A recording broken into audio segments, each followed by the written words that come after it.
Bem-vindos e bem-vindas a mais um Seu Direito. Hoje vamos estar discutindo com o deputado Antônio Moraes e com a secretária executiva de Meio Ambiente do Estado de Pernambuco, Inamara Mello, sobre um tema que interessa a todos nós. Toda essa questão ligada a meio ambiente, licenciamento para a utilização de águas e recursos hídricos, como isso funciona no nosso estado e como compatibilizar a necessidade de desenvolvimento, a necessidade de boa utilização desses recursos para que a gente tenha um meio ambiente sustentável. Muito obrigada, deputado. Muito obrigada, Inamara. É um prazer receber vocês aqui, deputado. Primeiro, agradecer a oportunidade e saudar aqui a secretária executiva de Meio Ambiente e saudar a OAB na sua pessoa.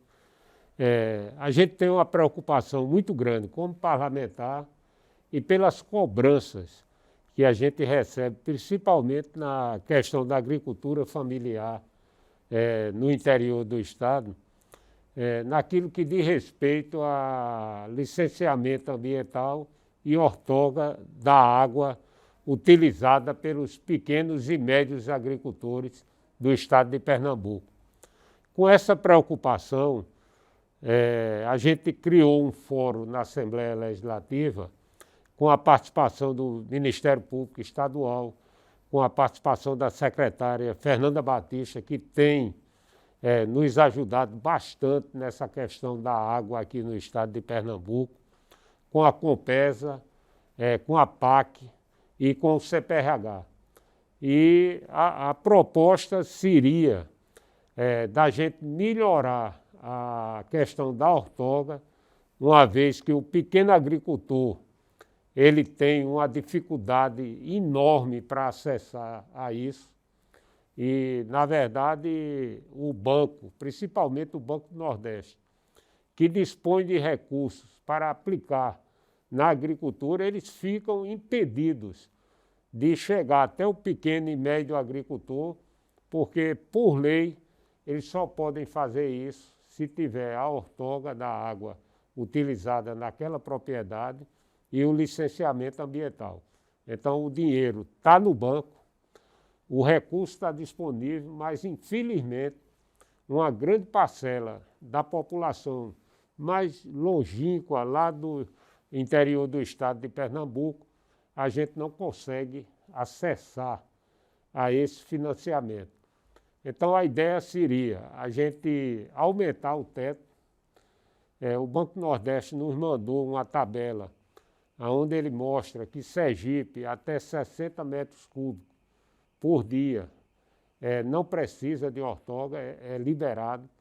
A maioria dos estados nordestinos, essa média é entre 30 e 42 metros cúbicos.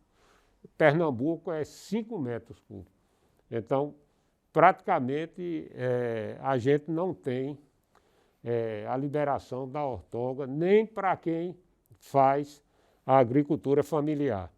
A gente entende os órgãos fiscalizadores, a questão do meio ambiente é uma questão muito importante, tem que ser controlada, mas é preciso que a gente faça uma coisa que uma complete a outra, que a gente possa ter esse cuidado, mas não impedir também que aquelas pessoas que produzem, que fazem com que os grandes centros urbanos recebam essa produção de alimentos não possa ser prejudicada. Então, a proposta nossa é de melhorar o número de metros cúbicos de água para que não seja necessária a outorga. Quero aqui reconhecer que o CPRH avançou bastante com um novo aplicativo que eles estão fazendo, um novo programa de melhorar e facilitar o licenciamento ambiental, mas a gente precisa ainda avançar bastante para que a gente possa ter esse controle ambiental, mas dar também condição ao homem do campo poder trabalhar, poder produzir e cuidar do meio ambiente. Secretária Inamara, como estamos em Pernambuco com essa questão do cuidado com o nosso meio ambiente, com a utilização da água, enfim? Olha, é muito importante que a gente compreenda a dimensão que a questão ambiental assumiu hoje para a gente pensar em futuro da humanidade, né? Então, nós precisamos, sim, pensar em processos de garantia do desenvolvimento econômico, da segurança alimentar. A questão econômica é importante para as pessoas e para a qualidade de vida, mas hoje também se entende como fundamental a necessidade da preservação ambiental. Isso precisa estar no centro, no norte das nossas ações, para que a gente garanta, na verdade, o futuro da humanidade, a conservação do nosso planeta, aquilo que é a conservação dos nossos biomas. Então, no estado de Pernambuco, a gente tem avançado no sentido de tentar diminuir aquilo que é a dificuldade, a burocracia, tentando acelerar processos, mas de maneira alguma devemos afrouxar os processos. A gente precisa melhorar, fazer com que o serviço chegue a toda a população, mas a gente precisa preservar aquilo que é o cuidado ambiental. Foram investidos cerca de 3 milhões de reais no processo do licenciamento. Hoje a gente conta com um sistema de licenciamento CILIA, que muitas das solicitações, dos pedidos de licença saem com 48 horas. É um processo facilitado do que diz respeito ao licenciamento ambiental e apenas aqueles empreendimentos de médio risco, de alto risco, é que a gente tem um processo que é mais demorado, mas que ainda assim a gente tem buscado solucionar e diminuir este tempo de emissão de licenças. Mas a gente tem que ter também um trabalho de conscientização junto à sociedade para a importância daquilo que é o cuidado ambiental. Hoje se discute muito no país a necessidade de desburocratizar, mas é muito importante a gente ter cuidado com isso. É importante a gente pensar em desburocratizar, mas é importante a gente assegurar aquilo que é a riqueza dos nossos recursos naturais. No estado de Pernambuco, onde a gente tem uma oferta hídrica extremamente baixa, é um estado com a menor oferta hídrica, na verdade, per capita, e a gente tem enormes dificuldades. Mas é justa as considerações de tentar melhorar aquilo que é o processo de outorga, que é de responsabilidade da Secretaria de Recursos Hídricos e Infraestrutura, junto com a PAC, mas a gente, na Secretaria de Meio Ambiente e Sustentabilidade e junto com a Agência Pernambucana, né, de Meio Ambiente, com a CPRH, a gente também acompanha esse processo. Então, é uma busca incessante. É importante a gente ter ações de melhoria, como o programa de reflorestamento que está em andamento. É importante a gente ter ações de investimento em nosso bioma. A política que hoje orienta as ações de meio ambiente no Estado estão sendo conduzidas e orientadas, submetidas àquilo que é hoje a chamada agenda climática. Então, o governador Paulo Câmara tem se posicionado muito bem. Hoje a gente, inclusive, coordena a Câmara Técnica de Meio Ambiente do Consórcio de Governadores do Nordeste, dando exemplo naquilo que é a conservação das nossas unidades protegidas, as nossas unidades de conservação, com a elaboração dos planos de manejo, com aquilo que é o cuidado com o verde, com o bioma. E eu acho que a gente tem um enorme desafio. É um desafio da sociedade, mas é um desafio que precisamos contar com os diversos níveis de governo do Estado, junto com municípios, com quem, aliás, a gente tem se articulado bem, tem trazido os municípios também para essa política, já que, nacionalmente, hoje o Sistema Nacional de Meio Ambiente está sob ataque, tem sido desmontado. Então, o Estado procura se apresentar como sendo também este guardião desses nossos recursos naturais, e a gente tem se empenhado muito na Secretaria para atuar nessa área de educação ambiental, reflorestamento, a gestão das unidades de conservação e aquilo que é o processo de fiscalização e controle, voltando também as nossas atenções para o licenciamento para a melhoria dos procedimentos administrativos. Na verdade, eu queria fazer até uma colocação aqui, um elogio e uma crítica. A gente avançou muito. Eu represento uma região, a Mata Norte do estado de Pernambuco, que no passado era mata, hoje eu me considero agreste, porque os rios da Mata Norte hoje, no verão, eles secam. A gente tem uma dificuldade hídrica muito grande. se não fosse a barragem do Sirigi e a barragem do Tiúma, aquela região teria sido abastecida por caminhões-pipa. A gente avançou muito na questão de meio ambiente, na questão dos lixões. Hoje, uma grande parte dos municípios da minha região já colocam com um custo muito alto, que eu acho que o governo tinha que chegar próximo das prefeituras, até para incentivar aterros sanitários naquela região, porque a gente está levando, a minha cidade fica a 120 quilômetros de Igaraçu, a gente está levando o lixo de Macaparana para Igaraçu. Então, é um custo altíssimo, financeiro para a prefeitura, mas no que diz respeito a meio ambiente também é um avanço extraordinário. E isso está ocorrendo em quase todas as prefeituras lá da minha região. E a outra coisa é que nós tínhamos lá um restante de Mata Atlântica muito rico e está sendo devastado. A gente não tem nenhum controle do poder público no sentido da gente ter uma atuação mais rígida na manutenção do que sobrou na Mata Atlântica lá. Primeiro porque são áreas muito altas. As pessoas desmatam, plantam, na segunda safra praticamente já não dá mais nada. Financeiramente não compensa porque para você tirar esse produto lá o custo é muito alto. Mas a gente está vendo isso, a gente tem uma mata lá chamada Mata do Estado, que é uma coisa, eu queria até convidar para que você pudesse conhecer. Essa mata pertence à prefeitura do município de Limoeiro, foi uma doação do coronel Chiqueraco para a prefeitura, porque naquela época ele já previa que Limoeiro ia ter problema de água e ele fez a doação de 700 hectares de mata no município de São Vicente em Orobó, para que Limoeiro tivesse disponibilidade de água, porque ele achava que no futuro a gente ia passar pelo que nós estamos passando com a escassez de água hoje. Essa mata hoje está sendo devastada. Não há nenhum controle da prefeitura de Limoeiro. O Estado, antigamente, a Compesa ainda fazia uma fiscalização lá, porque lá está nascente do Capibaribe Mirim, do Rio Sirigi e de outros rios da região.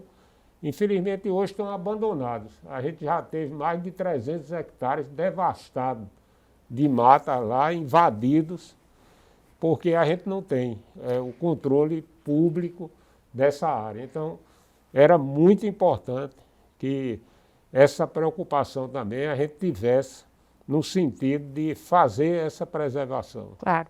É importante a gente destacar aqui, deputado, que nós precisamos, nós atuamos da seguinte maneira. Existem aquilo que são as atribuições do Estado na fiscalização, no controle, aquilo que existem as áreas municipais que são fiscalizadas e controladas também pelos municípios e onde a gente consegue, e aí são competência de todos.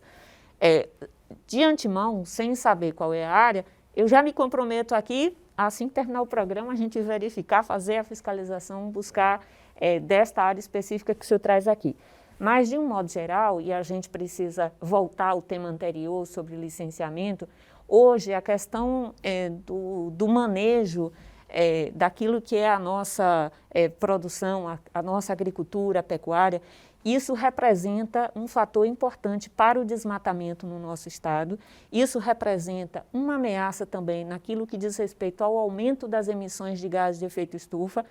Nós somos um estado com pouca produção industrial e nós temos uma área extensa de semiárido, com baixa produtividade, com baixa oferta hídrica, mas a gente precisa preservar nossos biomas, tanto aquilo que nos resta de Mata Atlântica, quanto aquilo que nós temos de Caatinga, que é um bioma único. E a questão do desmatamento como resultado da produção agrícola, isso é uma realidade que a gente precisa enfrentar. Naquilo que são as áreas de conservação já estabelecidas pelo poder público, a gente tem atuado, inclusive recentemente o governador Paulo Câmara anunciou o trabalho que a gente tem feito de uma série de estudos para os planos de manejo e que tem sido junto daquilo que a gente tem chamado hoje do nosso Programa de Gestão Integrada das nossas unidades de conservação. Então, esses fragmentos de Mata Atlântica, essas áreas que são mais importantes do ponto de vista ambiental, elas estão sob este projeto que a gente teria o maior prazer aqui em apresentar para vocês, para os telespectadores, para que a gente possa, de fato, mostrar a importância disso. Então, a gente tem tanto feito os planos de manejo, quanto os diagnósticos, todos os estudos, para a melhoria da gestão dessas unidades. É fato que exige-se investimento para ampliar aquilo que é o controle e a fiscalização, particularmente no interior. O quadro da CPRH hoje é de cerca de 270 servidores, sendo que a gente tem apenas 30 e poucos municípios com licenciamento municipalizado. Então, nós temos que dar conta de um número gigante, né, daquilo que é o controle ambiental, a fiscalização, o licenciamento, e isso demanda, de fato, gente, estrutura, recursos. Este é um esforço que o governador Paulo Câmara tem feito, a gente está, inclusive, num processo de reestruturação da própria CPRH, com este debate sendo construído para que a gente melhore, inclusive com a realização de concurso público, com a realização de investimentos em equipamentos, em carros, etc. É verdade também que este processo da pandemia nos atrapalhou um bocado, mas a gente tem insistido neste fator e eu acho que o deputado está correto quando ele aponta essas dificuldades, mas a gente tem sido cuidadosos no sentido de buscar soluções, de apresentar para o governador aquilo que são as saídas, e ele tem sido cuidadoso também em acolher aquilo que são as demandas do setor ambiental, da área ambiental em nosso estado. Eu acho que a gente tem que ter um processo que envolve a melhoria da fiscalização e do controle ambiental, e, ao mesmo tempo, aquilo que é a elevação da consciência da sociedade, porque também, mesmo que a gente invista na fiscalização, se a gente também não tem este entendimento e essa compreensão da sociedade sobre a importância ambiental, a gente também continua numa dificuldade, é quase como remar contra a maré. A gente precisa do envolvimento de todos nesse entendimento, é preciso preservar. Assim, a gente não está aqui enquanto santuarista, a gente sabe da importância da segurança alimentar, da produção agrícola, da pecuária para o nosso estado, daquilo que são as atividades econômicas para o bem-estar e o desenvolvimento de todos. Mas nós não podemos fazer isso à custa das nossas riquezas naturais e de um bioma particularmente como o da Mata Atlântica, que é já tão ameaçado. 90% do bioma da Mata Atlântica já foi degradado hoje no país, nos resta pouco mais de 10%. Então, nós precisamos preservar aquilo que a gente ainda tem. E, por último, eu acho que a gente precisa seguir na linha também de ter um Estado forte. Eu sempre acho que, muitas vezes, há uma discussão distorcida sobre o Estado é muito grande, tem muito custo, tem muito servidor, tem muito funcionário. Isso, muitas vezes, não é verdadeiro. Nós precisamos de gente na saúde, nós precisamos de gente na segurança, nós precisamos de gente na educação, nós precisamos de gente no meio ambiente para que este Estado funcione atendendo às demandas da sociedade. Essa é uma questão importante hoje em debate no país. Então, acho que fica aqui essas considerações sobre o fortalecimento do Estado para dar conta desses enormes desafios. Na verdade, o que deu para perceber, tanto na fala de vocês dois, a gente acaba convergindo para esse ponto, é a necessidade de educação para respeitar o meio ambiente, que nós não temos. Então, tudo passa pela educação. A educação transforma e, se não tivermos essa educação, nós, enquanto sociedade civil, não somos agentes de transformação e de proteção que a gente precisaria ser. O Estado precisa, sim, ter controles efetivos, mas esses controles também não podem ser tão burocratizados que não funcionem, porque a gente precisa ter um Estado que produza. Deputado, antes o senhor estava mencionando que na sua atuação no Legislativo, o senhor tem diversos projetos ligados à sustentabilidade, ligados a águas. Vamos falar um pouquinho sobre isso. É verdade. Eu queria dar uma sugestão à secretária para que a secretaria convidasse os secretários de meio ambiente dos municípios, quase toda a prefeitura hoje tem. O que eles precisariam era ser treinados, ser orientados para que eles pudessem ser um agente lá no município para... Fizemos já a segunda edição desse curso, viu, deputado? Este Mas nós mês, tivemos eleição ano passado, Então, aí mudou muita coisa. A gente em março precisa... deste ano, promovemos um excelente curso justamente com este objetivo. É muito importante. Eu acho que é chamar o município para essa responsabilidade. Exatamente. A gente na Assembleia, a gente tem cuidado muito dessa questão. A questão da água natural, a questão da água adicionada de sais, a própria água mineral, todas as 3 leis aqui foram leis de minha autoria. E a lei também do selo de qualidade do gelo, porque na maioria das vezes a gente consumia gelo sem saber qual era a origem da água. Então quem gosta de tomar o seu uísque, tomar o seu refrigerante com gelo, a gente poderia estar sendo contaminado ali, porque você não tinha um selo de qualidade. Hoje você só compra o gelo, sem ser um gelo que tem um controle da Anvisa no estado, se você quiser. Mas todo aquele que é controlado, ele está lá com o selo de qualidade. Então a gente tem tido essa preocupação. Agora a gente está com outra preocupação. A gente tem a questão da água bruta, porque no sertão e no agreste a gente tem adutora passando em localidades remotas. E aí o Ministério da Saúde, e eu não critico, eu acho que está até correto, fez uma portaria proibindo a concessão dessa água bruta para essas comunidades. Aí você chega agora lá e proíbe.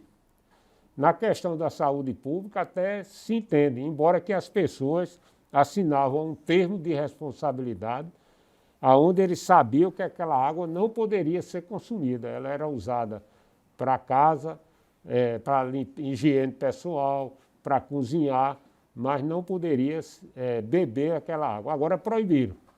Então o que é que está havendo? As pessoas estão roubando água da adutora, porque a pessoa não entende. A adutora passar na frente da sua vila e você não ter o água e direito ela não de poder ter utilizar acesso. aquela água. Então essa é outra questão que nós estamos, inclusive, colocando o Ministério Público para que a gente possa, porque a Copesa, em virtude da portaria do Ministério da Saúde, ela teve que proibir a utilização dessa água. Então, essa é outra discussão que a gente está fazendo na Assembleia, porque não adianta eu chegar lá no sertão e dizer ao camarada, você não vai usar água. Ele no outro dia vai e bota uma chupeta na adutora e rouba a água. Porque se ele não beber aquela água, ele vai beber a água do barreiro. Então é muito pior qualidade. É a água que o gado faz as necessidades, que bebe aquela água. A gente vê o barro.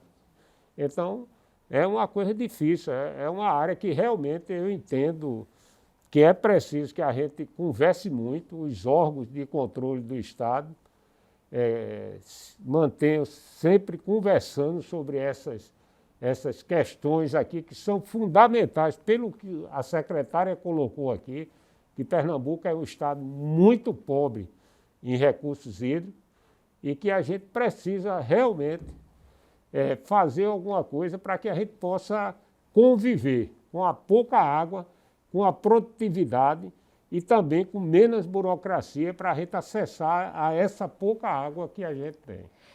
Importante essas questões que o deputado coloca, e acho que eu vi uma analogia outro dia que eu acho que retrata bem um pouco o que o governo do estado tem feito em relação à água.